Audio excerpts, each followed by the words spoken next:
আসসালামু আলাইকুম রহমতুল্লাহ। ওয়ালাইকুম আসসালাম ওয়া রাহমাতুল্লাহি ওয়া বারাকাতুহু। আপনি কেমন আছেন?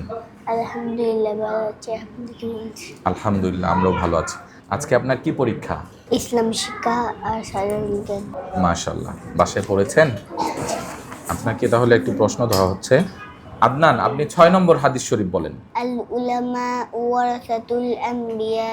মাশাআল্লাহ। হাদিস শরীফের অর্থ আলেমগণ নবীগণের ওয়ারিস। মাশাআল্লাহ মাশাআল্লাহ। ইসাম, আপনি বলেন মুআনাকা করিবার সময় কোন দোয়া পড়িতে হয়? মুআনাকা করিবার সময় এই দোয়া পড়িতে হয়, আল্লাহুম্মা জিদ মুহাব্বাতি লিল্লাহি ওয়া রাসূলি। মাশাআল্লাহ, খুব সুন্দর হয়েছে।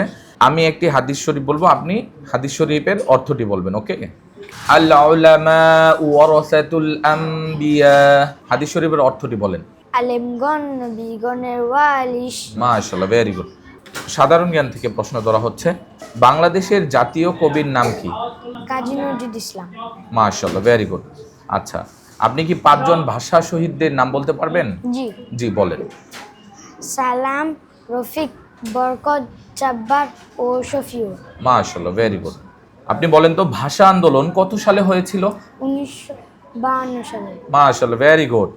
আচ্ছা, বাংলাদেশের বিভাগ কয়টি? 8টি। মাশাআল্লাহ, ভেরি গুড। কি কি? ঢাকা, চট্টগ্রাম, রাজশাহী, খুলনা, সিলেট, বরিশাল, রংপুর ও ময়মনসিংহ। মাশাআল্লাহ, ভেরি গুড। ময়মনসিংহ, ঠিক আছে? জি। ওকে, আপনি যান।